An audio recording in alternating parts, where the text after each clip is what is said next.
அனைவருக்கும் வணக்கம். நம்ம நெக்ஸ்ட் பார்க்க போகிற ஆஃபீஸியல் குவாலிட்டி என்னன்னா கரேஜ். ஸோ கரேஜ்னா தமிழில் வந்து தைரியம் அப்படின்னு சொல்லுவோம்.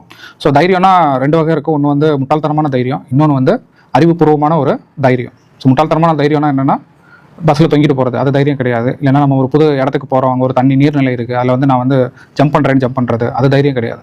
ஓகே, தைரியம் என்னென்னா அந்த நீர்நிலையை ஃபஸ்ட் நம்ம ஆராயணும். உள்ள முதல்ல இருக்குமா, இல்லை எவ்வளோ ஆழம், உள்ளே வந்து சகதி இருக்குமா, இதெல்லாம் ஆராய்ஞ்சு பார்த்துட்டு அதுக்கப்புறம் நம்ம வந்து என்ன பண்ணணும், அதை தைரியமாக செய்யணும். அதுதான் உண்மையான தைரியம்.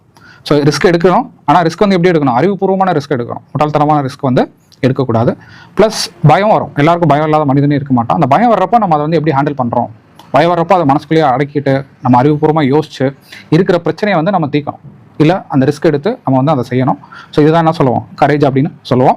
ஸோ இதெல்லாம் எஸ்எஸ்பியில் எப்படி செக் பண்ணுவாங்க அப்படின்னா, இப்போ ஆப்ஸ்டக்கிள்ஸ் இருக்கும். ஸோ ஆப்ஸ்டக்கிள்ஸ்லாம் நீங்கள் மேலே ஏறி நடக்கணும், பர்மா பிரிட்ஜ் இருக்கும், மேலே ஹைட்டான உயரமான இடத்துல நடக்கணும். ஸோ சிலருக்கு வந்து ஹைட்னா பயம் இருக்கும், ஆனால் அந்த பயத்தை தாங்கிட்டு நீங்கள் வந்து எப்படி அதை கரெக்டாக செஞ்சு முடிக்கிறீங்க, அதுதான் என்னது கரேஜ்.